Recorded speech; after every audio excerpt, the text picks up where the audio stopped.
Hello everyone, सभी का welcome है Y T your English shooter पे। फर्स्ट एडिटोरियल लेने वाले हैं 28 अगस्त का। टॉकिंग अबाउट टॉकिंग इसका टाइटल है और ये आर्टिकल लिखा गया है पीएम मोदी और शी जिनपिंग के बीच की बातचीत पे, जो शायद ठीक से हो ही नहीं पाई। दोनों कंट्रीज जो हैं आपस में अच्छे से बात नहीं कर रही हैं और बात ना करने के पीछे क्या रीजंस हैं इस आर्टिकल में आप देखेंगे। काफ़ी गहरा आर्टिकल है, आपको मज़ा आएगा। शुरू करेंगे इसको अपने क्विज़ के साथ में।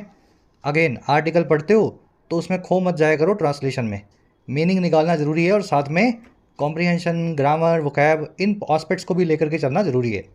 जो भी आप सीखेंगे इस क्विज़ पे आप अप्लाई करेंगे at the end of the class, तभी आपको सॉल्यूशंस भी करवाएंगे क्विज़ के। अभी क्लास को शुरू करते हैं।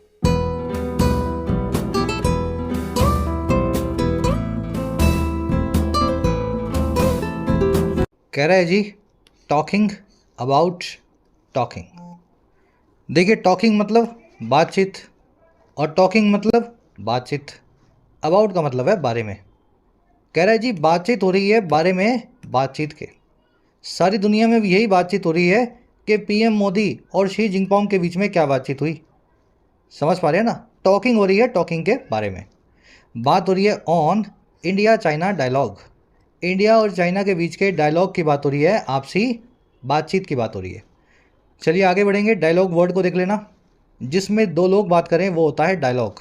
जिसमें दो लोग बात करें वो होता है डायलॉग, क्योंकि इसमें आगे लगा हुआ है डाई। डाई का मतलब होता है दो। अच्छा, जिसमें अकेला कोई आदमी खुद से बात करे उसको क्या बोलेंगे? उसको बोलेंगे मोनोलॉग। मोनो मतलब एक, डाई मतलब दो।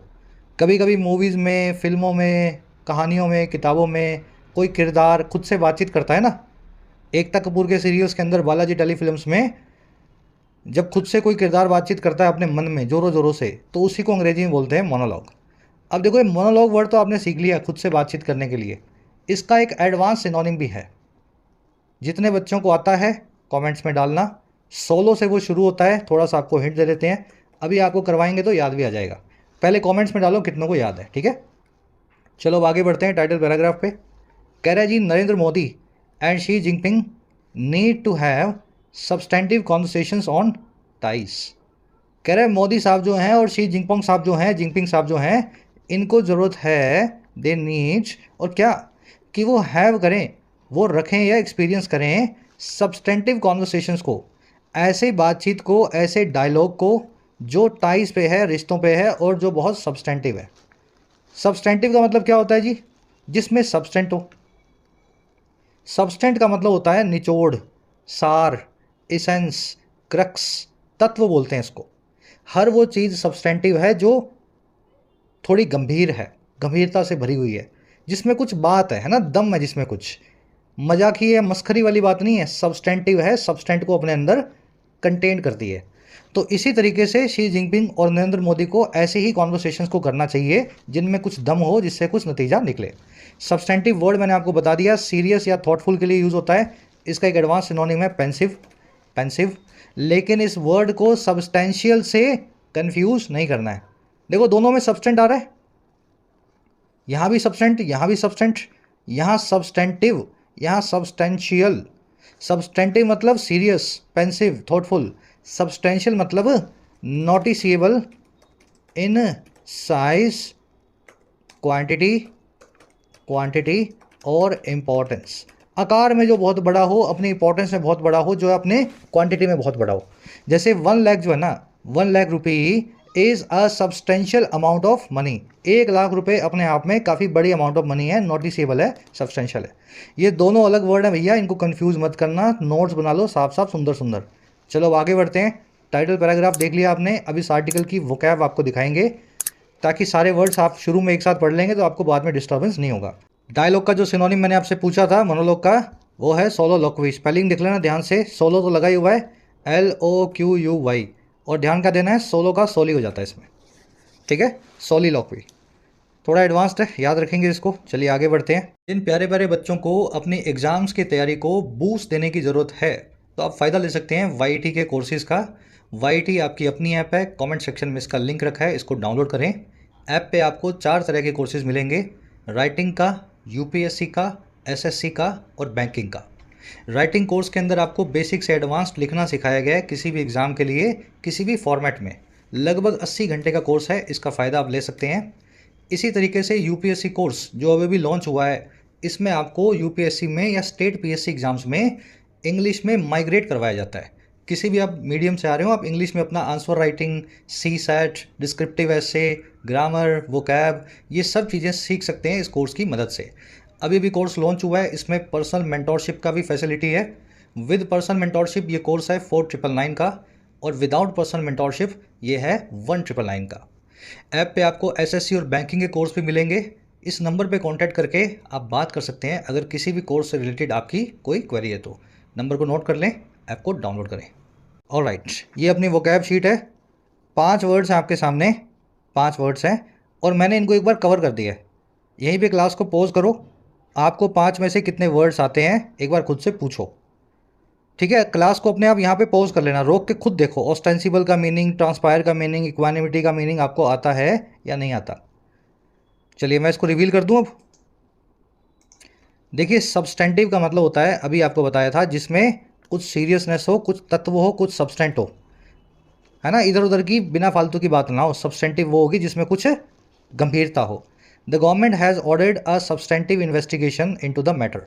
सरकार ने एक गंभीर सी इन्वेस्टिगेशन को ऑर्डर कर दिया है पूरे मामले में। थॉटफुल, डेलिबरेटिव और पेंसिव इसके सिनोनिम्स हैं। पेंसिव एक एडवांस वर्ड है, आज आप सब्सटेंटिव वर्ड को आर्टिकल में देखेंगे। अगला वर्ड है इक्वानिमिटी। बड़े आसानी से इसको ब्रेक कर सकते हैं आप। इक्ू मतलब बराबर या बैलेंस में। एनिमस मतलब दिमाग या दिल। अगर आपका दिमागी संतुलन बराबर में है, अगर आपके दिमाग में बैलेंस है, तो वो बैलेंस ऑफ माइंड ही आपका इक्वानिमिटी है। समझ गए? काम एंड कंपोज जो माइंड होता है, जो पीस होती है, वही आपकी इक्वानिमिटी है। His sense of humour allowed him to face adversaries with equanimity. उसका जो सेंस ऑफ ह्यूमर था वो उसको अलाउ करता था अपने दुश्मनों को शांत दिमाग से फेस करने को, इक्वानिमिटी के साथ में फेस करने को। शांत दिमाग को या इक्वानिमिटी को आप ट्रैंक्विलिटी भी बोलते हैं। ट्रैंक्विलिटी मतलब शांति, पीस, है ना। ये वर्ड आप आर्टिकल में ट्रैंक्विलिटी देखेंगे। फिर एक वर्ड है अपने पास एक्सपेडाइट और एक्सपीडिएट। दोनों सिंपल वर्ड हैं, सेम वर्ड्स हैं। ए आप एक्स्ट्रा लगा देंगे तो ये पुरानी स्पेलिंग बन जाएगी, ए को निकाल देंगे तो नई स्पेलिंग बन जाएगी। दोनों का मतलब होता है किसी चीज़ को तेज़ी से करना, लेकिन एफिशिएंटली, कुशलता के साथ। We need to produce more vaccines to expedite vaccination against the virus. हमें ज़रूरत है और वैक्सीन्स को प्रोड्यूस करने की, ताकि हम और तेज़ी से कर सकें वैक्सीनेशन को वायरस के खिलाफ। इसको क्विकन, हेसन, इन सभी वर्ड से बताया जा सकता है। आज इसका एक्सपीडिशियस यानी कि क्विक या फास्ट, ये सिनोनिम जो है आर्टिकल में आप देखेंगे। एडजेक्टिव फॉर्म है एक्सपीडिशियस। चलिए सेकंड लास्ट वर्ड है आज का, ऑस्टेंसिबल। जो चीज़ एपरेंट हो, देखने में जाहिर हो, क्लियर हो, वो होती है ऑस्टेंसिबल। समझ गए? Man made pollution is the ostensible reason behind global warming. Man made pollution जो है, आदमी के द्वारा करवाया गया जो प्रदूषण है, वो जग जाहिर रीजन है ग्लोबल वार्मिंग के पीछे। इसको एविडेंट या क्लियर भी बोलते हैं। आप ये वर्ड आर्टिकल में आज ऑस्टेंसिबल देखेंगे। लास्ट वर्ड है जी अपना ट्रांसपायर। थोड़ा एडवांस वर्ड है, बहुत कम लोग इसको सुनते हैं, ये आप जानते होंगे। इसके 2 मीनिंग्स होते हैं। पहला वाला मीनिंग जो सबसे ज़्यादा जरूर यूज़ होता है वो होता है किसी घटना का घटित होना, हैपन होना, टेक प्लेस करना, अकर करना, है ना। तो ये हैपन, अकर, ये जो है ना, इसी का सिनोनिम है ट्रांसपायर एडवांस फॉर्म में। इसका एक और मीनिंग भी है, किसी चीज़ का सबके सामने आना, एक्सपोज होना या रिवील होना। तो आज आप इसका पहला वाला मीनिंग यूज़ होता हुआ देखेंगे, टेक प्लेस करने को किसी घटना के, और सिनोनिम यूज़ होगा अनफोल्ड। वट एक्चुअली ट्रांसपायर्ड और unfolded in Aarushi case is still a mystery. क्या वास्तव में हुआ, ट्रांसपायर हुआ या अनफोल्ड हुआ आरुषि केस में, वो आज भी एक रहस्य है, एक मिस्ट्री है। ठीक है, अनफोल्ड होना, चीज़ों का आपके सामने घटित होना। चलिए अब आर्टिकल पे आते हैं। एक समरी आपको दें किस बारे में लिखा हुआ है। समरी ये है कि दोनों आपस में लड़े हुए हैं, इंडिया और चाइना, मोदी जी और शी जिनपिंग। हुआ क्या, जब भी आपस में मिलते हैं ना, तो दुनिया ये देखती है कि पहले बात कौन करेगा। वही 2 दुश्मन हैं, आपस में लड़े हुए हैं, दोनों को एक दूसरे की ज़रूरत भी है, क्योंकि मामला तो उलझा हुआ है अभी भी एलएसी पे। तो सारी दुनिया ये देखती है आपस में बात जो है, पहले कौन बात को शुरू कौन करेगा। अब ना मोदी शुरू कर रहे हैं, ना जिनपिंग शुरू कर रहे हैं। और अगर बातचीत होती भी है ना, तो वो हल्की फुल्की हो जाती है, नॉर्मल वाली। आपकी फ़्लाइट अच्छी रही, खाना वाना खाया, इस तरह की बातें करते हैं ये। हमारा आर्टिकल ये कह रहा है कि ये जो आप कतरा रहे हो एक दूसरे से, सिर्फ इसलिए कतरा रहे हो क्योंकि आपको पॉलिटिकल अपोजिशन जो है उसके सवालों का डर लगता है। आपको ऐसा लगता है कि कहीं अपोजिशन आपको घेर ना ले कि आप चाइना के सामने कमज़ोर क्यों पड़े, लेकिन चाइना से बात करना आपकी कमज़ोरी को नहीं बताता है। अच्छे से बात करो, बॉर्डर के मामले को सुलझाओ। पॉलिटिकल शोमैनशिप की यहाँ पे कोई ज़रूरत नहीं है, देश हित में बातचीत करनी है हमें, जो भी करनी है ना। बातचीत में कतराओ मत, लेकिन अपनी डिमांड्स को सामने रखो। बातचीत को अच्छे से पूरे, समझ गए, एकदम पूरे फोर्स के साथ में अपनी बातचीत को शी जिनपिंग के सामने रखा जाए। आज की टोन एनालाइजिंग मोदी जी की और शी जिनपिंग के एटीट्यूड को एनालाइज करके आपको बता रहा है। शुरू करें? कह रहा है जी अच्छा, आज नाइट में वो सेशन है अराउंड 9:30 बजे। सरकारी नौकरी की तैयारी कैसे करनी है, कब करनी है और किसको करनी है, ठीक है? नाइट में वो सेशन देख लेना, आधे घंटे का भी नहीं है, शायद 15 से 20 मिनट का, और बहुत ज़रूरी है। कई बच्चों के चक्षु खुल जाएंगे और कई बच्चों को थोड़ा विचलित होना होगा, लेकिन सच्चाई यही है, इसी हिसाब से आपको चलना चाहिए। टाइम बहुत कीमती है, इस टाइम को ना ऐसे नौकरी में 5-5 साल जो है तैयारी करते हुए ख़राब मत करना। कह रहे जी, India and China have once again come away from their talks with starkly different views of their ties. कह रहे इंडिया और चाइना एक बार या वंस अगेन कम अवे हो गए हैं, दूर आ गए हैं। और कहाँ से? अपनी बातचीत से, टॉक से। और कैसे ये आए हैं? बहुत ही स्टार्कली डिफरेंट व्यूज़ से अपने रिश्तों को लेकर के। बहुत ही ज़्यादा स्टार्क क्या होता है? जो एकदम साफ तरीके से आपको दिखता हो, चुभने वाला आंख में, क्लियर और शार्प मैनर में, है ना, कॉन्ट्रास्ट के साथ में। तो दोनों जो अपनी टॉक से अलग होकर के आए हैं, वो आए हैं अलग अलग व्यूज़ के साथ में अपने रिश्तों को लेकर के। और वो व्यूज़ इतनी अलग है कि वो स्टार्कली डिफरेंट है। चाइना कहता है कुछ और, इंडिया कहता है कुछ और। समझ गए? इंडिया और चाइना दोनों की वर्ब है have come away from. Come away from करना, कम मतलब आना, अवे मतलब दूर, फ्रॉम मतलब से, किसी चीज़ से दूर होकर के आए हैं। बातचीत की और बातचीत से अलग हो गए, अपनी अपनी कंट्री में दोनों आ गए, पीएम्स और प्रेसिडेंट्स जो भी हैं, और अब उनकी व्यूज़ जो हैं बिल्कुल अलग हैं। क्या अलग हैं व्यूज़ भाई? कह रहा है the only talking point from the last weeks brief conversation between PM Modi and Chinese president Xi Jinping on the sidelines of the BRICS summit revolved around not what was said between them। कह रहे जी, अकेला जो talking point है, बातचीत का जो मुद्दा है, पिछले वीक की, हफ्ते की छोटी सी कॉन्वर्सेशन से, डायलॉग से, बातचीत से, जो हुई इन दोनों महानुभावों के बीच में, पीएम मोदी के बीच में और चाइनीज़ प्रेसिडेंट शी जिनपिंग के बीच में। कह रहे हैं महज अकेला एक टॉकिंग पॉइंट जो है ना इस बातचीत का, और ये जो बातचीत हुई थी साइडलाइंस में। साइडलाइंस का मतलब क्या होता है? साइड के अंदर, लाइन में। ब्रिक्स की समिट के अंदर जो Russia, China, India, south Africa और ईरान आए हुए थे, बातचीत कर रहे थे, वो बातचीत तो अलग हुई। समिट से साइड में नहीं आ जाते खाने के वक्त में या समिट के बाद में, ऐसे साइड में 15 मिनट किसी से मिल लेते हैं। कह रहा है साइड लाइन्स में हुई थी जो ब्रिक्स की समिट के अनौपचारिक तौर पर। कह रहा है जो टॉकिंग पॉइंट था ना अकेला, वो रिवॉल्व अराउंड करता था, वो चारों ओर घूमता था इस चीज़ के। और किस चीज़ के? नहीं, कि क्या चीज़ इन दोनों के बीच में बातचीत हुई, what was said between them. कह रहा है इसके चारों तरफ जो है टॉकिंग पॉइंट कुछ भी नहीं है कि क्या बातचीत हुई। अब ये बीच में कुछ बता रहा है, इसको अलग कर दो, डैश से डैश के बीच का अलग कर दो और सेंटेंस को आगे बढ़ने दो। कह रहा है but how it was said. कह रहा है लेकिन टॉकिंग पॉइंट ये है कि जो भी कहा गया वो कैसे कहा गया। कोई भी टीवी चैनल, कोई भी न्यूज़पेपर ये बात नहीं कर रहा है कि क्या बात हुई, सब ये बात कर रहे हैं कि कैसे बात हुई। मोदी जी ने शी जिनपिंग को पहले बुला लिया, इंडिया की इसके हार हो गई इसकी चाइना के सामने, है ना। पहले कौन बुलाएगा, बाद में कौन बात करेगा, सारी बात जो है ना इसी मीनिंगलेस कंपटीशन पे टिकी है। और कोई ये बात नहीं कर रहा है कि आपस में दोनों बात क्या करते हैं। टॉकिंग पॉइंट की वर्ब है revolved around. It revolved around not what was said, it revolved around how it was said. ठीक है, ऐसे सेंटेंस बना हुआ है। व्हाट की वर्ब है वाज सेड और इट की वर्ब है वाज सेड। अब ये बीच में देख लो क्या लिखा हुआ है भाई, डैश से डैश के बीच में। कह रहा है जी जो उनके बीच में कहा गया ना, which remains largely a mystery, जो बना हुआ है आज भी मोटे तौर पे एक mystery, as is the way of informal conversations. कह रहे जैसा कि बना भी हुआ है इनफॉर्मल कॉन्वर्सेशंस का तरीका। क्या बातचीत हुई ये भी एक मिस्ट्री है, और इनफॉर्मल कॉन्वर्सेशन कैसे हुई ये भी एक मिस्ट्री है। हमारे किसी अफसर ने बोला वहाँ जा करके कि बातचीत करनी है मोदी जी को, या उनके किसी अफसर ने यहाँ आके बोला कि बातचीत करनी है शी जिनपिंग जी को। ये दोनों चीज़ें अपने आप में एक मिस्ट्री बनी हुई है। चलिए, सेंटेंस थोड़ा लंबा था, देखो कितना लंबा है, यहाँ से लेकर के यहाँ तक। मीनिंग आपने इसका निकाल लिया कि टॉकिंग पॉइंट ये है कि बातचीत कैसे हुई, ये कोई नहीं पूछ रहा कि क्या बात हुई। आगे बढ़ते हैं।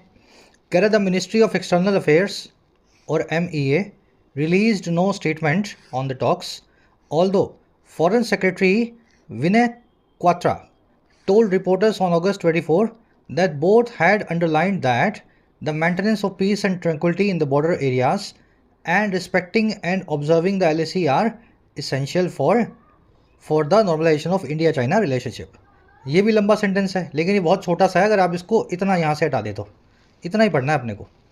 करे जी जो मिनिस्ट्री ऑफ एक्सटर्नल अफेयर्स है या जो कहते जो विदेश विभाग है, उन्होंने रिलीज़ किया किसी भी स्टेटमेंट को नहीं, कोई बयान दिया ही नहीं इन बातचीतों के ऊपर जो भी मोदी जी और उनके बीच में हुई है, चाइना के प्रीमियर के बीच में। कह रहा है हालांकि जो फॉरेन सेक्रेटरी हैं इसी मिनिस्ट्री के, विनय क्वात्रा जिनका नाम है, उन्होंने रिपोर्टर्स को बताया अगस्त 24 को, क्या बताया, अब ये बात पूरी की पूरी बता दी कि जो दोनों हैं, बोथ यानी दोनों जो प्रीमियर हैं दोनों कंट्रीज़ के, इन्होंने अंडरलाइन किया था, एम्फसाइज़ किया था, अंडरलाइन करना किसी चीज़ पे जोर देना, और अंडरलाइन ये किया था कि जो मेंटेनेंस है पीस का और ट्रैंक्विलिटी का, शांति का और बैलेंस का बॉर्डर एरियाज़ में, और ऑब्ज़र्व और रिस्पेक्ट करने का काम है जो LAC को। कह रहे ये दोनों ही चीज़ें इसेंशियल हैं, ज़रूरी हैं नॉर्मलाइज करने के लिए चाइना इंडिया के रिलेशनशिप्स को। तो विजय क्वात्रा जी ने यही बोला कि दोनों कंट्रीज़ के प्रेसिडेंट या PM ने यही बात की आपस में, मोदी और शी जिनपिंग ने, कि ट्रैंक्विलिटी होनी चाहिए बॉर्डर पे, रिस्पेक्ट हो LAC को, दोनों जो है ऑब्जर्व करें, पीस को बना के रखें। फॉरेन मिनिस्ट्री ने खुद की कोई स्टेटमेंट इस बारे में नहीं दी। मिनिस्ट्री की वर्ब है रिलीज्ड, विनय क्वात्रा की वर्ब है टोल्ड, बोथ आया है मोदी और शी जिनपिंग के लिए, बोथ की वर्ब है हैड अंडरलाइंड। ये हैड क्यों लगाया गया ये अपने आप से पूछें, पास्ट परफेक्ट की क्या ज़रूरत यहाँ पे पड़ी। करवाएंगे कॉन्सेप्ट आपको, पहले खुद से पूछो भाई, बोथ के बाद में हैड अंडरलाइन लिखने की क्या ज़रूरत थी, हैज़ लिख देते, अंडरलाइंड ही लिख देते, खाली पास्ट इंडेफिनिट बना देते, ये हैड बीच में क्यों लगाना पड़ा।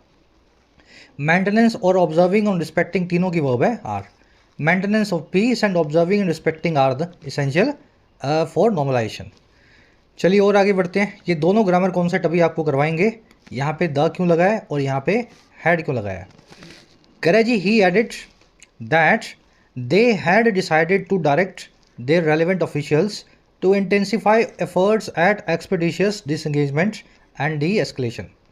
करे जी क्वात्रा जी ने ये बात भी ऐड कर दी, ये भी कह बैठे और आगे तक बढ़ गए कहते हुए, क्या ऐड किया इन्होंने कि इन दोनों ने डिसाइड कर चुके थे, मोदी जी और शी जिनपिंग, क्या करने को, कि इन्होंने डिसाइड किया कि ये डायरेक्ट करेंगे, निर्देश देंगे सही संबंधित अधिकारियों को, ऑफिशियल्स को जो LAC पे बैठते हैं, ताकि इंटेंसिफाई किया जा सके और तीव्र बनाया जा सके, ज़ोरों शोरों से करवाया जा सके उन सभी एफर्ट्स को जो इस काम के ऊपर है। और क्या काम है भाई, expeditious disengagement and D escalation. Expeditious का मतलब है तेज़ी से, डिसएंगेजमेंट का मतलब है इंगेज जो हुए पड़े हैं दोनों, आपस में झगड़ा जो हुआ पड़ा है उस इंगेजमेंट को तोड़ना, तेरे वाले फौजी तेरी तरफ, मेरे वाले फौजी मेरी तरफ, ये होती है डिसएंगेजमेंट। और डी एस्केलेशन का मतलब होता है जी तनाव को कम करना, शांति वाले हालात को पैदा करना। एस्केलेशन मतलब तनाव, डी एस्केलेशन मतलब तनाव में कमी लाना। तो ये इन्होंने बोला कि ये दोनों ऑफिशियल्स ने, दोनों ही PM ने अपनी अपनी कंट्री के अपने ऑफिशियल्स को ऐसा कहा है कि आप शांति बना के रखें बॉर्डर पे और आपसी झगड़े को सुलझाने के एफर्ट्स को तेज करें। ही आया क्वात्रा जी के लिए, ही की वर्ब है हैडेड। दे आया PM मोदी और शी जिनपिंग के लिए, दे की वर्ब है हैड डिसाइडेड। अगेन हैड लग गया, जो मैंने यहाँ पूछा था वही मैं फिर से पूछ रहा हूँ, 2 बार हैड क्यों लगाया गया, हैड क्यों लगाया जा रहा है बार बार। एक्सपीडिशियस मतलब जो तेज़ी से होता है, डिसएंगेजमेंट मैंने बता दिया आपको, झगड़े को सुलझाना, अपने अपने फौजियों को अपनी तरफ बुलाना। डी एस्केलेशन मतलब एस्केलेशन को कम करना या तनाव में कमी लाना। कह रहा है जी Chinese foreign ministry statement made no such mention. अब बता रहा है दिक्कत क्या है। कह रहे जी चाइना की फॉरेन मिनिस्ट्री की स्टेटमेंट जो आई है उसमें ऐसा कोई जिक्र ही नहीं है। ये सब बातें जो क्वात्रा जी कर रहे हैं, चाइना तो कह ही नहीं रहा कि हमारे साथ ये सब हुआ है। कह रहे saying that Mr. Xi had said both sides should bear in mind the overall interest of ties। कह रहे हैं उन्होंने मना कर दिया कि ऐसा कुछ हुआ नहीं, मोदी जी जो बता रहे हैं ऐसा हमारे साथ तो कुछ नहीं हुआ, और उन्होंने ये कह दिया कि मिस्टर शी जिनपिंग जो हैं वो ये कह चुके हैं कि दोनों साइड्स को, दोनों पालों को बेयर इन माइंड करना ही चाहिए, इस बात को दिमाग में रखना ही चाहिए। तो बेयर इन माइंड का मतलब है कीप इन व्यू या रिमेंबर, और किसको, ओवरऑल इंटरेस्ट को या भलाई को, रिश्तों की, दोनों के आपसी टाइज की। और दूसरा handle properly the border issue, दोनों ही पार्टियों को हैंडल करना चाहिए ठीक से प्रॉपरली बॉर्डर के इशू को, LAC के मामले को। तो ये है चाइना का वर्जन इस बातचीत को लेकर के। चलिए स्टेटमेंट समझ में आ गई, दोनों की स्टेटमेंट कैसे अलग है भारत और चाइना की। स्टेटमेंट आपका सब्जेक्ट है, मेड इसकी वर्ब है, शी सब्जेक्ट है, हैड इसकी वर्ब है, साइड्स की दो वर्ब है। Sides should bear in mind and sides should handle properly. Bear in mind करना, दिमाग में बिठाना, समझना किसी चीज़ को, याद रखना, और हैंडल जानते हैं आप करना किसी चीज़ को। चलिए आगे बढ़ें। ये फ्रेज याद रख लेना, बेयर इन माइंड। फिर कभी आएगा आप पूछोगे क्या हो गया सर ये बेयर कहाँ से आ गया भालू। ये बेयर नहीं है मतलब भालू वाला, बेयर का मतलब होता है किसी चीज़ को कीप करना या रखना। कह रहे the Chinese statement also said they had spoken eight India's request, prompting official sources in New Delhi to tell reporters that it was China that had requested a more structured bilateral meeting, which India had turned down. अब दोनों ने बातचीत तो कर ली, मोदी जी ने और उसने Xi Jinping जी ने। अब दोनों मुकर रहे हैं, वो कह रहे हैं कि मैंने नहीं बुलाया, वो कह रहे हैं कि मैंने नहीं बुलाया, क्योंकि बातचीत में कुछ हो नहीं पाया ना। कह रहे चाइना की स्टेटमेंट ने ये भी कह दिया कि वो दोनों बात कर चुके थे, शी जिनपिंग और मोदी जी, इंडिया की रिक्वेस्ट पे, भारत की रिक्वेस्ट करने पे। और कह रहे जब उन्होंने ऐसा कहा ना, हाथ ही हाथ उन्होंने प्रॉम्प्ट कर दिया, उकसा दिया ऑफिशियल सोर्सेज को नई दिल्ली में, भारत में, कि वो रिपोर्टर्स को ये कहें दैट वो ये बात कि ये चाइना ही था, इट वॉज चाइना, ये चीन ही था जिसने रिक्वेस्ट किया था एक और ज़्यादा डिटेल्ड स्ट्रक्चरल बायलेटरल मीटिंग को, एक और ज़्यादा डिटेल में की गई दो तरफा कॉन्फ्रेंस को। कह रहे जिस प्रपोजल को इंडिया टर्न डाउन भी कर चुका था, जिसको भारत जो है डिक्लाइन भी कर चुका था। टर्न डाउन मतलब रिफ्यूज़ करना। तो चाइना कह रहा है कि हमें तो मोदी जी ने कहा था बात करो, तब हमारे शी जिनपिंग गए और बात करके आए हैं साइड लाइन्स पे। इंडिया कह रहा है नहीं नहीं नहीं ऐसा कुछ नहीं है, हमें तो शी जिनपिंग ने कहा था बात करो, और वो तो ये भी कह रहा था अच्छे से बात करो। तो हमने अच्छे से नहीं की, हमने तो बोल दिया हम थोड़ी बहुत करेंगे, तो थोड़ी बहुत करके हमने बात ख़त्म कर दी। अच्छे से बातचीत का तो ऑफर ही हमने टर्न डाउन कर दिया शी जिनपिंग का। समझ गए, ऐसी कशमकश चल रही है आपस में दोनों कंट्रीज़ के बीच में। स्टेटमेंट की वर्ब है सेड, दे की वर्ब है हैड स्पोकन, इट की वर्ब है वॉज, दैट की वर्ब है हैड रिक्वेस्टेड, दैट आया चाइना के लिए, इट की वर्ब है had turn down, turn down करना, किसी चीज़ को रिफ्यूज़ करना, मना कर देना, जो है रिजेक्ट कर देना। हैड फिर लगा हुआ है, अब ये कॉन्सेप्ट आपको करवाएंगे। नेक्स्ट पैराग्राफ पे बढ़ते हैं। अब ये बता रहा है कि ऐसा अजीब सी बात क्यों हो रही है, दोनों ऐसे क्यों कह रहे हैं कि हमने बात नहीं की, मैंने बात नहीं की। इसके पीछे रीज़न है पॉलिटिक्स का, वो रीज़न आपको समझाएगा। कॉन्सेप्ट देख लो फटाफट दोनों जो आपको समझाने थे। देखो भाई, हैड प्लस V3 जहाँ भी लग जाए, हैड प्लस V3 जहाँ भी लग जाए तो वो होता है पास्ट परफेक्ट टेंस। और पास्ट परफेक्ट टेंस क्या है, पास्ट का भी पास्ट है। पास्ट में कोई घटना हुई हो V2 में, उसके रेफरेंस में उसके भी पास्ट में कुछ हुआ हो, तो फिर जो पिछले वाली घटना है, पहले वाली पास्ट वाली, उसको पास्ट परफेक्ट में लिखा जाता है। अब ये बात आपने किताबों में खूब सुनी है, पढ़ी है, टीचर से भी खूब सुनी है। प्रैक्टिकली समझो इसको कैसे लगाना है, ठीक है। एकदम दिमाग खोल के सुनना।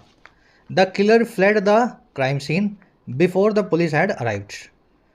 किलर ने फ्ली कर दिया, फ्ली की सेकंड फॉर्म है फ्लड। फ्लड का मतलब होता है भाग निकलना, रफू चक्कर हो जाना। किलर जो है रफू चक्कर हो गया क्राइम सीन से, इससे पहले कि पुलिस आती, before the police had arrived. मुझे एक सिंपल सी बात बता दो, अपने अंदर के 8वीं क्लास के बच्चे से पूछ के, ठीक है, ग्रेजुएट मत बनना, ज़्यादा रॉकेट साइंस मत लगाना। पहले चोर भागा या पहले पुलिस आई? पहले पुलिस आई ना, फिर ही तो चोर भागा पुलिस को देख के। बस यही कॉमन सेंस लगाना, यही मुश्किल हो रहा है जिनको समझ नहीं आ रहा। अरे भाई वो भाग चुका था जब पुलिस आई, भाई पुलिस आ गई होती तो पकड़ लेती ना उसको। पुलिस वहाँ पे लंगर खाने थोड़ा ना आई थी, पुलिस तो चोर को पकड़ने आई थी, लेकिन चोर भाग चुका था। अब दिक्कत क्या है, दिक्कत ये है कि पहले चोर भागा, पहले चोर भागा थीफ, और फिर आई जी पुलिस। पुलिस भी पास्ट में आई, चोर भी पास्ट में भागा। पहला एक्शन कौन सा था? पहला एक्शन था चोर के भागने का, और दूसरा एक्शन था पुलिस के वहाँ पहुँचने का।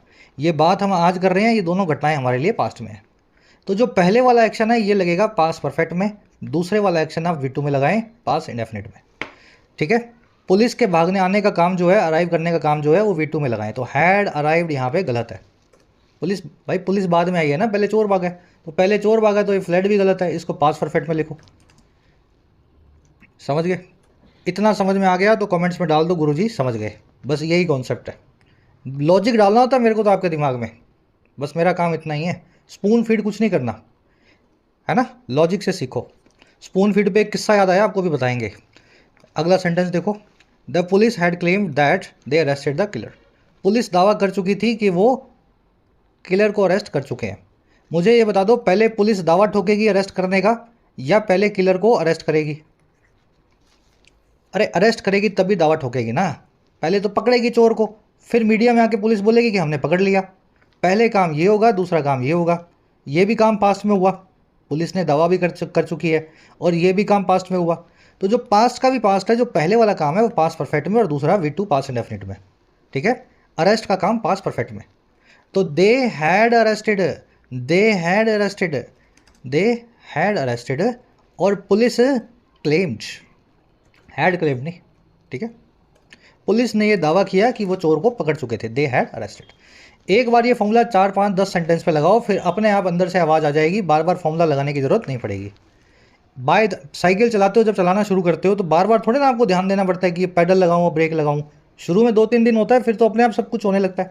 तो ये बिल्कुल वैसा ही है। By the 1970s NASA sent 2 space probes outside Milky Way. 1970 तक नासा ने 2 स्पेस प्रोब, 2 स्पेस के अंदर खोजी, प्रोब क्या होते हैं, खोजी सैटेलाइट्स भेज दिए थे मिल्की वे गैलेक्सी के भी पार। वो रोवर 1 रोवर 2 कुछ नाम से भेज चुका था ना। अब मुझे बताओ, नासा जो है 1970 के पहले भेज चुका था या बाद में भेजा? अरे भेज चुका था। और 1970 बाद में आया या स्पेसक्राफ्ट पहले गए? भाई स्पेसक्राफ्ट पहले गए। वो भेज चुका था 2 को, फिर 1970 आया। 1970 तक हमने बोल दिया वो दोनों भेज चुका था। 1970 भी पास्ट है और स्पेसक्राफ्ट भी पास्ट है। ये पास्ट का भी पास्ट हो रहा है, तो स्पेसक्राफ्ट को भेजने के काम को हैड लगा के लिखो, नासा हैड सेंट। अब यहाँ पे बच्चे का आता है डिस्काउंट, मेरे पास डाउट आता है कि सर यहाँ पे V2 तो लगी नहीं हुई, यहाँ पे V2 तो लगी नहीं हुई। इसीलिए बोल रहा हूँ, रूल की पूंछ मत पकड़ो। V2 एक टाइम रेफरेंस है पास्ट का। पास्ट का टाइम रेफरेंस आपको कोई प्रेपोजिशनल फ्रेज भी तो दे सकता है। 1970 तक नासा भेज चुका था, अब 1970 निकल चुका है ना बावले, यहाँ V2 क्यों लगानी है? अब समझ गए मेरी बात क्या कहना चाह रहा हूँ? V2 लगाना है, उसकी पूंछ नहीं पकड़ लेनी। V2 एक पास्ट का रेफरेंस आपको देता है, लेकिन पास्ट का रेफरेंस अगर किसी और चीज़ से मिल जाए, किसी और चीज़ से मिल जाए, तो फिर V2 को क्या करना है आपको? आप अपना पास्ट परफेक्ट लगा करके आओ पुराने वाले इवेंट के हिसाब से। लास्ट वाला सेंटेंस सब लोग खुद करेंगे, कमेंट्स में डालेंगे। She had consume the medicine after it expired. She had consume the medicine after it expired. वो मेडिसिन खा चुकी थी एक्सपायर होने से पहले, है ना, मतलब मेडिसिन के एक्सपायर होने से पहले। चलिए, कॉन्सेप्ट यही है। अब आपको लॉजिक से सीख लिया है, अब इसको बार बार अलग अलग किताबों में पढ़ोगे तो कंफ्यूज नहीं होंगे। इसको बोलते हैं स्पून फीडिंग ना करना, आपको इंडिपेंडेंट बनाना। 1-2 दिन पहले ऐप पे एक बच्ची आई, उसने मुझे पूछा सर मुझे आपके कोर्स के बाद में कंटेंट चाहिए होगा लेटेस्ट वाला ऐसे का, तो आप मुझे ऐसे बता दोगे लेटेस्ट वाले? तो मैंने उनसे यही पूछा कि लेटेस्ट ऐसे तो आज से 6 महीने बाद लेटेस्ट नहीं रहेंगे, फिर 6 महीने बाद आपको कौन बताएगा? इससे अच्छा ये ना हो कि आप ऐसे का कंटेंट नेट से खुद निकालना सीखें, कोर्स में आपको सिखाया भी गया है। इस बात पे वो ऑफेंडेड हो गई। मैंने उसको ये बोला कि आपको स्पून फीड नहीं करते हम आपको इंडिपेंडेंट बनना सिखाते हैं। मैं ही क्यों बताऊँ आपको ऐसे का कंटेंट हर बार? आप खुद से नेट से निकालना सीखो, मैं निकालना आपको सिखा देता हूँ। इस बात से वो बच्ची ऐसे खफा हो गई कि मैंने उसको पता नहीं क्या बोल दिया। फिर मैंने उनको समझाया कि आपको स्पून फीड ना करके हम इंडिपेंडेंट बनाने की कोशिश करते हैं, और ये अगर आपको बुरा लगता है तो ठीक है, आपकी तकदीर आपके साथ। चलो अब दूसरा कॉन्सेप्ट देख लो फटाफट से। द कभी भी जोग्राफिकल लोकेशंस के आगे नहीं लगाना। जोग्राफिकल लोकेशंस मतलब जगहों के नाम, गली का, शहर का, मोहल्ले का, देश का, सड़क का, कभी भी इनके नाम के आगे द नहीं लगता। लेकिन सड़क के नाम के आगे लग जाता है ना, वैसे लोकेशन नहीं है ना सड़क, तो सड़क क्या, लोकेशन क्या होती है? कोई जिला, कोई डिस्ट्रिक्ट, समझ गए ना, इस तरह की, देश। लेकिन द को हमेशा उस जोग्राफिकल लोकेशन के आगे आप लगाएंगे जिसके नाम में प्लूरलिटी हो। यूनाइटेड किंगडम, यूनाइटेड आ रहा है, USA यूनाइटेड आ रहा है, मॉलडीव्स पीछे एस आ रहा है, नेदरलैंड्स, बहामास, फिलीपींस पीछे एस आ रहा हो, या फिर नाम में यूनाइटेड आ रहा हो, तो हमेशा वो लोकेशन अपने आगे द लेगी। The UK, the US, the Maldives. तीसरा द लगेगा इमेजनरी लोकेशंस के आगे। कोई भी बॉर्डर है, LAC, LOC, Durand line, equator है, इमेजनरी लाइन है, भूमध्य रेखा, North Pole, South Pole, northern hemisphere, southern hemisphere, Greenwich, ऐसी लोकेशंस जो नक्शे पे बनी नहीं हुई है, इंसान ने अपने दिमाग की उपज से बना रखी हैं। ये बॉर्डर सब ऐसे ही हैं, प्रकृति ने नहीं बनाए। LAC एक इमेजनरी लोकेशन है, इसलिए इसके आगे द को लगाया गया। ठीक है, ये फॉर्मूला आप याद रखेंगे, तीनों जगह पे कब लगाना है कब नहीं लगाना। The New York is situated at north of equator. New York जो है सिचुएटेड है, स्थित है इक्वेटर के नॉर्थ पे, भूमध्य रेखा के उत्तर में। न्यूयॉर्क के आगे द नहीं लगाएंगे, जोग्राफिकल लोकेशन है, और इक्वेटर एक इमेजनरी लाइन है तो उसके आगे द लगेगा। ऐसे आपको इस फॉर्मूला को याद रखना है। ग्रीनविच लाइन पासेस, या ग्रीनविच को ऐसे ही समझ लो, Greenwich passes through 88 countries including US, UK and Canada. Greenwich 88 कंट्रियों से गुजरती है, जिसमें यूके, यूएस और कनाडा भी शामिल है। ग्रीनविच एक इमेजिनरी लाइन है, समय बताने वाली लाइन है, तो इसको अपने द लिखेंगे। और साथ ही ये जो द कनाडा लिखा है ये गलत है, इसको यहाँ से निकालेंगे। यूके के आगे द लगाया नहीं हुआ, यहाँ लगा देंगे, और यूएस के आगे भी द को चिपका देंगे। चलिए, कॉन्सेप्ट क्लियर। अब आ जाओ फटाफट अपने बाकी का पैराग्राफ पूरा करते हैं। कह the exchange in south Africa was only the second non-interaction between the leaders since the start of the LAC crisis in 2020। ये जो एक्सचेंज था साउथ अफ्रीका में ब्रिक्स समिट के दौरान जो बातचीत थी, ये सिर्फ दूसरा ही नॉन इंटरेक्शन था। ऐसी बातचीत थी, इंटरेक्शन था जो नॉन है, हमें पता है, दोनों लीडर्स के बीच में। और कब से? जब से 2020 में गलवान का इशू हुआ था, LAC का क्राइसिस शुरू हुआ था। एक्सचेंज यानी बातचीत, वर्ब है वॉज। कह it took the Ministry of External Affairs MEA as long as 8 months to acknowledge they had discussed the border in a conversation initially described as pleasantries exchanged at G20 in Bali November 2022। कह रहा है जी इसने ले लिया it took, और क्या ले लिया? MEA का ले लिया as long as 8 महीना। as long as का मतलब होता है इतना लंबा। कोई बहुत बड़ी मात्रा हो, कोई बहुत बड़ी क्वांटिटी हो तो as much as, बड़ा टाइम हो तो एज लॉन्ग एज, है ना। तो इसने ले लिया MEA का 8 महीने जैसा वक्त, और किस काम को करने में? एक्नॉलेज करने में, मान लेने में इस बात को कि दोनों बंदे जो हैं ये डिस्कस कर चुके थे बॉर्डर को एक कॉन्वर्सेशन में, एक बातचीत में, जिसको शुरुआत में MEA ने डिस्क्राइब किया था, बताया था प्लेजेंट्री की तरह। प्लेजेंट्री क्या होती है? किसी से मिलते हो, हाय हेलो करते हो ना, फ्लाइट कैसी रही, ह्यूमरस एक्सचेंज करते हो ना, भाई तेरा कोट तो बड़ा अच्छा लग रहा है ना, इस तरह की बातें जो जब तो कह रहा है इन्होंने शुरू में डिस्क्राइब किया था कि प्लेजेंट्री हुई है। 8 महीने बाद उन्होंने बोला कि भैया कोई प्लेजेंट्री नहीं थी, बॉर्डर की बातचीत की है दोनों कंट्रीज़ के लीडर्स ने। और ये प्लेजेंट्रीज हुई थी, एक्सचेंज की गई थी G20 में पिछले साल नवंबर में इंडोनेशिया में, बाली में। बात समझ गए? तो ये छुपाने की कोशिश करता है हमारा फॉरेन मिनिस्ट्री क्या बातचीत चाइना से होती है। इट की वर्ब है जी टुक, दे की वर्ब है हैड डिस्कस्ड, प्लेजेंट्रीज मैंने आपको बता दी, नोक झोंक वाली छोटी मोटी जो प्यार मोहब्बत की बातें होती हैं जब किसी से आप मिलते हैं, ह्यूमरस एक्सचेंज करते हैं, प्लेजेंट्रीज। कह रहा है जी India had at the G20 as well reportedly made it clear it was not willing for a more structured sit down exchange. कह रहा है इंडिया भी ये काम कर चुका था। इंडिया हैड मेड क्लियर, अब देखो कब कर रहा था इसने, बीच में बता रहा है एडवर्बल फ्रेज लगा करके, eight the G20 as well. कह रहा है इंडिया भी G20 के दौरान पिछले साल इस चीज़ को साफ कर चुका था। It was not willing, India बिल्कुल भी तैयार नहीं था एक स्ट्रक्चर्ड सिट डाउन एक्सचेंज के लिए, एक स्ट्रक्चर तरीके से सिट डाउन करने की बातचीत के लिए, मतलब पूरी एक फुल फ्लेजेड मीटिंग के लिए इंडिया भी बोल चुका था हम कोई बात नहीं करेंगे। हालांकि जैसा वीडियो ने हमें दिखाया, एज वीडियो शोड, ये मोदी साहब ही थे, इट वॉज मिस्टर मोदी, जिन्होंने फाइनली इनिशिएट किया, शुरू किया बातचीत को शी जिनपिंग के साथ G20 में पिछले साल।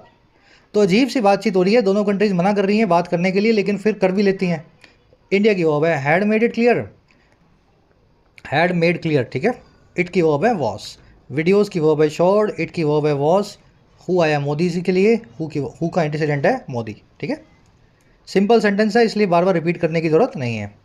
कह रहा है जी if the Modi government is concerned that speaking formally with Xi Jinping would expose it to opposition criticism over China or dilute its messaging on abnormal ties, the argument that the dialogue is some sort of concession or a victory for Beijing is not a serious one।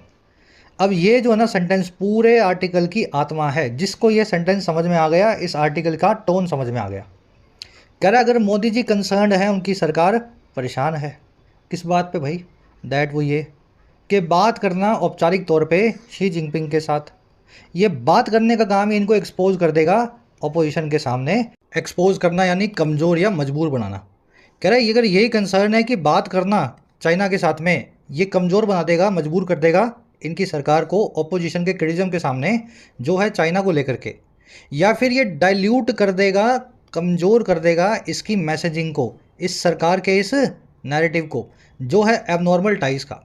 यहाँ सरकार कह रही है कि China पे border पे ये हो रहा है, हमारे जवान मर रहे हैं, हम है ना चाइना से जवाब देंगे, और यहाँ पे चाइना से अगर बात कर लेंगे तो इनकी मैसेजिंग ख़राब हो जाएगी।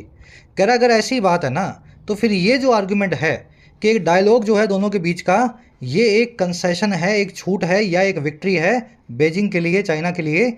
ये कोई सीरियस वाली बात नहीं है। आप डरो मत इस चीज़ से कि हमने बात कर ली है चाइना से पहले ही तो चाइना को कोई विक्ट्री मिल गई। कह रहे ये बच्चों वाली बचकानी बातें हैं, ऐसी बातें वर्ल्ड स्टेज पे शोभा नहीं देती हैं। मोदी की वर्ब है, ये तो हो गया ना। गवर्नमेंट की वर्ब है, मोदी गवर्नमेंट की इज़। दूसरी वर्ब है वुड एक्सपोज, ये वर्ब है स्पीकिंग की, स्पीकिंग वुड एक्सपोज। स्पीकिंग की पहली वर्ब वुड एक्सपोज, दूसरी वर्ब वुड डाइल्यूट, डाइल्यूट करना, किसी चीज़ को कमज़ोर बनाना। आर्गुमेंट की वर्ब है इज़, डायलॉग की वर्ब है इज़। लंबे सेंटेंसेज है लेकिन ठीक है, थोड़े ब्रेक करके पढ़ेंगे है ना, आसान बनाएंगे। यही सेंटेंस पूरे आर्टिकल की आत्मा है। अब बताएगा आपको आगे मैटर क्या करता है फिर। कह रहा है what matters more is what is said in the dialogue. जो ज़्यादा मैटर करता है ना वो ये है कि डायलॉग में क्या बातचीत हुई, शुरू किसने की, बाद में किसने ख़त्म की, इससे कुछ फ़र्क नहीं पड़ता। लॉन्ग टर्म के अंदर कोई ना जीत है किसी की ना हार है। बातचीत अच्छी करो, चाहे पहले वो करें चाहे आप पहले करें। वट की वर्ब है मैटर्स, वट मैटर्स पूरे क्लोज की वर्ब है इज़, वट की वर्ब है इज़ सेड। कह रहा है जी इन अ स्ट्रक्चर्ड या in fact a structured dialogue at the upcoming G20 in New Delhi which Mister Xi is expected to attend would give the Prime Minister the opportunity to formally underline India's stand। कह रहा है सच्ची बात तो ये है, अगर आप तमीज़ से देखें, अगर आप संजीदगी से देखें तो एक ढंग से जो अगर बातचीत हो गई, स्ट्रक्चर्ड डायलॉग हो गया आने वाली G20 की मीटिंग में जो नई दिल्ली होने वाली है, जिसको शी जिनपिंग भी एक्सपेक्टेड है कि अटेंड करेंगे। कह रहा है ये ढंग से हुई बातचीत जो है ना, ये दे देगी हमारे पीएम को, हमारे प्राइम मिनिस्टर साहब को एक मौका। और क्या करने का, फॉर्मली अंडरलाइन करने का, मजबूती के साथ सामने रखने का या एम्फसाइज करने का इंडिया के स्टैंड को, इंडिया की पोजीशन को। और कब और कहाँ पे, in the clearest term at the highest level, बिल्कुल साफ शब्दों में सबसे ऊंचे लेवल पे। कह रहा है that relations are predicated on peace and the future of the relationship hinges on China restoring the status quo. कह रहे ये बात ये हो गई, स्टैंड इंडिया का ये होगा कि हमारे जो रिश्ते हैं वो प्रेडिकेटेड हैं, पूरे तरीके से बेस्ड हैं, ग्राउंडेड हैं पीस के ऊपर, शांति के ऊपर। और जो हमारा फ्यूचर है, भविष्य है रिलेशनशिप का, रिश्ते का, वो टिका हुआ है, हिंज ऑन करता है, डिपेंड ऑन करता है चाइना की बहाली पे, चाइना के रिस्टोर करने पे, यथास्थिति को, बॉर्डर पे स्टेटस को। पहले चाइना उस तरफ था, इंडिया इस तरफ था, दोनों बॉर्डर पे आ गए हैं चाइना के आने के बाद। तो यथास्थिति को चाइना बहाल करे, अपनी जगह पे वापस जाए। And India's patrolling rights along the border, और साथ ही चाइना के बहाल करने पे इंडिया के पेट्रोलिंग राइट्स को, इंडिया के निगरानी करने के, वॉच करने के हकों को बॉर्डर पे। तो कह रहा है ये बहुत अच्छी बात होगी, सरकार इस मौके को भुनाना चाहे तो भुना सकती है। G20 में सबके सामने जो है शी जिनपिंग से बात करे, जिसमें वो खुद यहाँ पे इंडिया में आएंगे और साफ शब्दों में लाउड वॉइस में उनको ये समझाया जाए हाईएस्ट लेवल पे दुनिया के सामने कि रिश्ता तो पीस पे ही टिकेगा, अगर पीस नहीं है तो रिश्ता कैसे भी नहीं टिकने वाला। और फ्यूचर भी इस रिश्ते का टिका हुआ है। आपकी बदमाशी कब ख़त्म होती है इस चीज़ पे, आप कब अपने फौजियों को वापस बुलाते हो, स्टेटस को रिस्टोर करते हो, और कब हमारे राइट्स को रिस्टोर करते हो, हमारे फौजियों को जहाँ तक वो पेट्रोलिंग करते थे वहाँ तक फिर से पेट्रोल करने के बीच में टांग नहीं फंसाते हो। ठीक है ना। अभी अब दोनों पेट्रोल नहीं कर पा रहे हैं अपने अपने जगह पे, बीच में बफर जोन भी बन गया है, इंडिया का कुछ एरिया भी इन्होंने खाने की कोशिश की है। चलिए, लंबा सेंटेंस है, यहाँ से लेके यहाँ तक समझ गए ना, मीनिंग समझ आना चाहिए आपको। रिलेशंस की वर्ब है आर, प्रेडिकेटेड भी मान सकते हैं, आर प्रेडिकेटेड। प्रेडिकेटेड मतलब बेस्ड होता है या ग्राउंडेड होता है। जब भी बेस्ड होंगे तो ऑन लगा के बताएंगे, something is based on something else. Future की वर्ब है hinges, hinge on, rely on, depend on, anchor on, किसी चीज़ के ऊपर क्या होना, डिपेंडेंट होना, निर्भर होना, है ना। स्टेटस को मतलब यथास्थिति, करंट सिचुएशन। टेक्निकली यहाँ स्टेटस को एंटे आना चाहिए क्योंकि यथास्थिति अब बदल चुकी है, हमें तो 2020 वाली यथास्थिति चाहिए। तो उसके लिए सही वर्ड होता है स्टेटस को एंटे, ANTE। ठीक है, चलिए। कह रहा है the only ostensible reason for India's reluctance appears to be the government's unfortunate prioritisation of political optics. कह रहा है सिर्फ एक ही साफ रीजन, एक ही ऑस्टेंसिबल कारण भारत की इस रिलक्टेंस के पीछे दिखाई देता है। रिलक्टेंस क्या है, हमारी किसी चीज़ को लेकर के अनविलिंगनेस, हम चाहते ही नहीं है उसको सामने से बुलाना, उससे ढंग से बात करना साफ वर्ड्स में। तो एक ही रीज़न समझ में आता है इस पूरे जो है टाल मटोल का, वो दिखाई देता है हमारी गवर्नमेंट का ये दुर्भाग्यवश जो प्रायोरिटाइजेशन है, प्राथमिकता देने के काम है पॉलिटिकल ऑप्टिक्स को, पॉलिटिक्स में शोबाजी को, और किसके ऊपर, और पब्लिक इंटरेस्ट से ऊपर in dealing with China, China से डील विद करते हुए। पब्लिक इंटरेस्ट में बात नहीं करेंगे, पॉलिटिकल शोबाजी के चक्कर में जो है बात करने से दूर भाग रहे हैं, है ना। पॉलिटिकली हमें घेरा ना जाए कहीं हम बात करें तो। पब्लिक इंटरेस्ट में तो इनको कब से ही बातचीत कर लेनी चाहिए थी कड़ी टर्म्स में।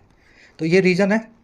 कह रहे जी which has also led to continuing opacity over what is currently unfolding along the border.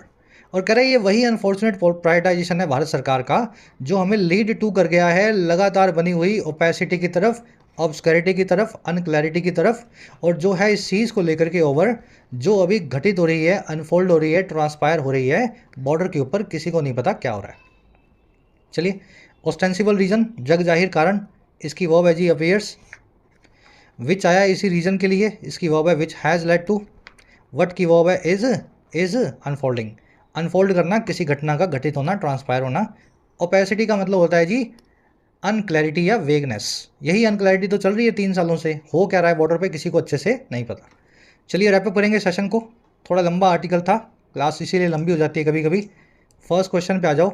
शाम वाली क्लास ज़रूर देखना, रात को 9:30 बजे राइट, ठीक है, वो आपको क्लास मिल जाएगी। तैयारी कैसे करनी है ज़रूर से उसको देखना, समझना, शेयर करना और आज से अमल में लाना।